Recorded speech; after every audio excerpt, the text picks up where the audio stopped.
नमस्कार। विवेकानंद केन्द्र कन्याकुमारी केन्दुझर शाखा तरफ आपण मानक अभिनंदन जनाऊँगी।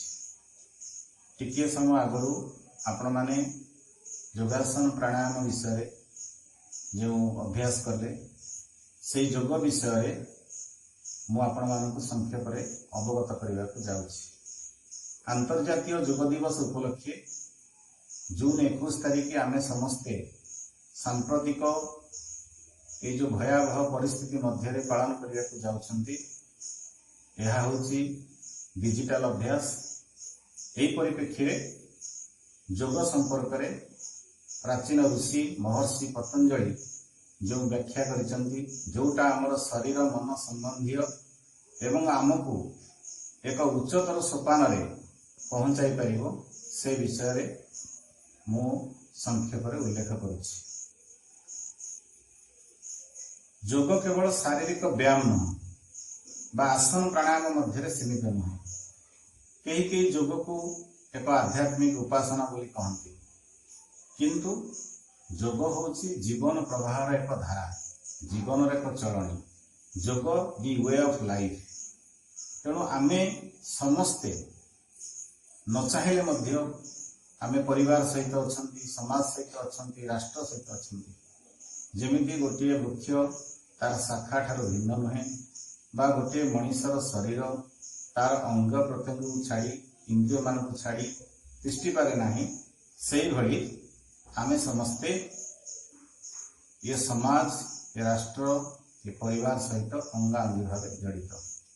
तेणु आमे आत्मकेन्द्रिक न होई आमे सबु बेले एकात्मता भाव में काम करने को प्रयास करिबा। शास्त्र रे योगर व्याख्या करा जायछि, युज्यते अन्यन इति योग। अर्थात गोटिए जिनिस को आउ गोटिए जिनिस सहित जोड़िया होछि योग। केही केही एहाकु आत्मा सहित परमात्मार मिलन बोली कहନ୍ତି। आत्मा आमर बंधन भीतर अछि। आत्मा को बंधन भीतर मुक्त करी परमात्मा आड़ू टाणी नेबा होछि ये योगर मुख्य लक्ष्य। से आमको स्वार्थपरता ठारू ऊर्धरे रही आमको समाज सहित राष्ट्र सहित काम करने पड़ो। महान युग पुरुष स्वामी विवेकानंद कहती, they alone live who live for others, the rest are more dead than A live.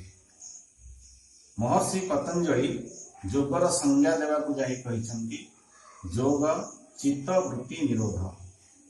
चित्त जो वृत्ति अच्छी, जो नकारात्मक प्रकृति अच्छी, ताकू नियंत्रण करी मन को संयत करी शरीर रे थिबा आत्मार ऊर्ध्वतम सोपान को नबा होची यार लक्ष्य।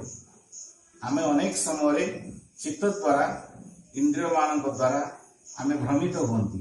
ये भ्रमित परिस्थिति निजको मुक्त करने योग करवा। योग केवल गोटे दिन 1 घंटा व अध घंटार अभ्यास नुहे, आम जीवन प्रभावर धारा सहित ये योग संश्लिष्ट। तेणु आम प्रति मुहूर्त आम परिवार रे, कर्म क्षेत्र में सर्वत्र आम योग मध्य आबद्ध। योगर अन्य एक संज्ञा श्रीमद् भगवत गीता दि जाइछि, योगस्थ कुरु कर्माणि संगम त्यक्त्वा धनंजय सिद्ध सिद्धो समो भूत्वा समत्वं योग उच्यते। योग इज इक्विलिब्रियम। समता रक्षा करवा होची योग। मन, बुद्धि, विवेक और आत्मार समन्वय होची योग। स्वामी विवेकानंद तांकर राजयोग बही मध्य यहाको उल्लेख करिसंती। तेणु योग विषय संक्षेप रे आमे जानिले, योग होची चित्त वृत्ति निरोध। योग होची आत्मा और परमात्मा सहित मिलन करवा एवं समता रक्षा करवा होची योग। श्रीमद् भगवत गीता रे योग कर्मसु कौशल, काम करिवार जो कौशल होची केवल योग द्वारा संभव। तेणु विवेकानंद केन्द्र केन्दुझर शाखा आज यही परिस्थिति रे आपण मानकु योगासन प्राणायाम संपर्क में सम्यक अभ्यास करने अनुरोध करुच्ची। एथि सहित विवेकानंद केन्द्र जो विभिन्न कार्यक्रम चली योग वर्ग, स्वाध्याय वर्ग, संस्कार वर्ग, केन्द्र वर्ग से सामिल होगापी आपण मानक आम आह्वान करुचु। आमर दैनिक प्रत्येक प्रातः 5:30 रु 6:30 जाए स्थानीय गुजराती समाज में यह अभ्यास करा जाए, किंतु वर्तमान परिस्थिति यह बंद रखा जाइए। किंतु आपण माने आम सहित जोगाजोग कले, केंद्र सहित सहयोग कले आपण माने यार सुविधा उपलब्ध करने सहित विवेकानंद केन्द्र जो मुख्य उद्देश्य रही मनुष्य निर्माण और राष्ट्र पुनर्गठन, यही कार्यक्रम आम आपण आह्वान करुचु। आसतु आम समस्ते एकात्मता भाव आम समस्ते एकजुट हो राष्ट्र कल्याण पाई, समाज कल्याण पाई आम समस्ते एक सुस्थ समाज, सुस्थ राष्ट्र गठन करवा।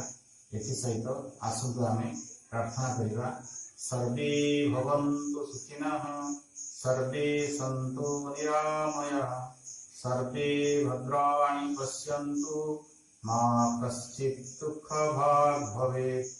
ओम शांति शांति शांति।